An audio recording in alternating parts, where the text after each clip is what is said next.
it's time for our healthy eating tip of the week, eating out. I don't know about you, but there are times and there are days of the week when everything is too much. I can't handle much more. I need a break. And the thought of cooking the dinner and then having to clean up with the dishes afterwards is more than I can handle.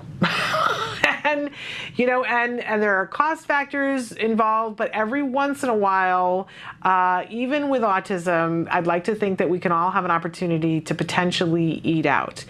But how do we keep our kids healthy while we're eating out? How do we do something that they'll actually eat, but that's healthy and won't exacerbate problems that our child is having? Your child might be on a special diet. I know mine is. And there are certain things that if my child were to eat, if we were to have an infraction in the diet, we would have some behaviors. We would. So, it's that thing of, well, I want to decrease my stress, so I want to have less dishes, and I don't want to have to cook the meal. But if going out is going to give me a problem later on, what's the trade-off, right? Well, we've got some suggestions here for eating out and having it be a pleasant experience for everyone, so that it actually does reduce the stress and your child eats something healthy, and there isn't any repercussions that come as a result of that. So the first one is, in the beginning, it's really hard because you really want to be spontaneous, right? You want to just go out to eat or go through the drive-through and not have to worry about something. But before you can get to that point, you gotta be a detective. You gotta be a detective, and it really helps to do it when you're not in the mode where you're overwhelmed and panicked. What's great is that if you're the detective on a regular basis, what you will do is you will find places that you can go.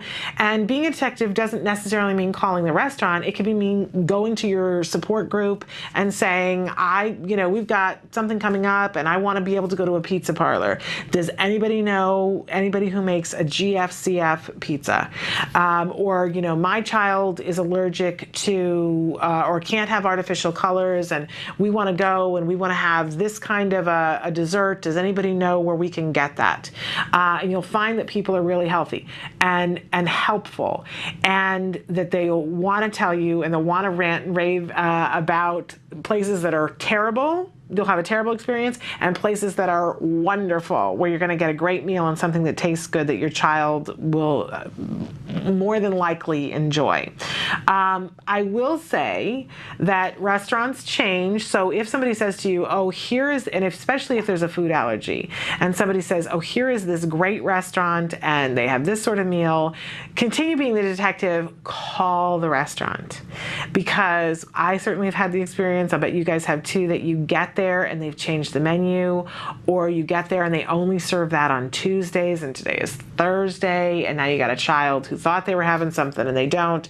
Call ahead. Call ahead, be a detective, ask questions. And if you're not getting an answer, talk to somebody else. And when you talk to that second person, if you're still not getting the answer, then probably this is not the place for you, right? I have a lot of food allergies. My son has a lot of food allergies. And if I'm, a lot of times you're talking to a server or the person who's at the cash register and you're asking questions about, because I'm allergic to wheat and my son has a wheat sensitivity, and, say, do you have the gluten-free menu? And when they go, I don't even know what gluten is, or or whatever combination of that, then I want to talk to somebody else, right? Because that person now, I'm not going to take yes, we have a gluten-free fill in the blank from, but I'll talk to somebody else, and based on what that person says, but it's not worth it for me to be sick, right? So consider what your best choices are. So sometimes, you have to stop someplace on a moment's notice and you got to get something to eat, and really look at it as, okay, here are my choices. What's the best possible thing here for me? Almost every place serves a salad now. And I hope that there's some element of a salad that your child enjoys. And if they don't, I would start working on making that reinforcing for them to enjoy. But a lot of times they'll have like the little tomatoes that kids like, or, kids will generally eat carrots, especially if there's something to dip it in. Really look at it that way. Look at the menu and go, all right, well, if we were going to do this, what would the best possible choice be? Negotiate. Negotiate, negotiate, negotiate. And I'm not just talking about with your child, because sometimes, that's what you want to do is negotiate with your child and say, okay, well, you can have the big thing of French fries, but you also have to have the salad. So there's the negotiation there, and say, I'm not getting the French fries unless you get the salad, and you can only eat this many French fries before you have to eat the salad, and you can't finish the French fries till you've eaten the salad. Negotiate. But also negotiate with the restaurant, with the people working at the restaurant about, well, could you do this? Could you do that? Is there a way that you could do this on the side? More and more restaurants, because more and more people are finding out that they have food sensitivities, are having to be really flexible with us about what they put in something. We just went and had Thai food the other night. It was the first time that we'd ever taken my son for Thai food. And it was wonderful, the whole conversation around, what was everybody going to have at the table. And they were great about it. They were very considerate. And but it was a negotiation. It literally was. Well, can the chef cook this in this way, in this pan, and not use this? Is there a way that they could do that? And eventually the answer was yes, we can.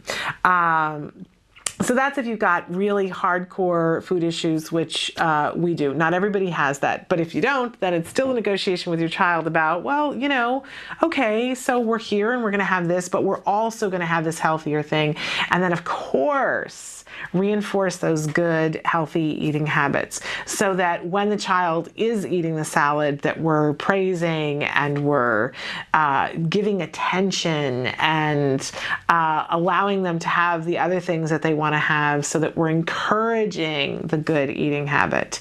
I will never forget, as long as I live, being a teacher, and I had a 9th grade class. It was right after lunch, and I was eating an apple for lunch, and I was towards the end of the lunch period, and my door was always open, so my class could come in early after lunch and sit down and kind of make themselves at home and chat with each other outside the sun, because we live in Southern California. And so I was finishing eating the apple, and 3 of these teenage girls came in and sat in their desks and said, "Wow, are you eating an apple? That looks really good. I can't remember the last time I ate an apple. Wow, and it looks really good." And I said to them, they do sell apples at the cash register in your cafeteria. And they said, yeah, but it just never occurred to us. So of course, the last thing that I want to say to you is model it. Model it. And make it look like it's good. I enjoy a good apple. I wasn't trying to make it look good, but it was good, and it is good. And those girls started eating apples because they saw an adult eating an apple. How sad is that? But it's the truth. And we do forget that we constantly set an example for our kids. So you have to eat healthy too, but it tastes good when you do. Apples are a good thing.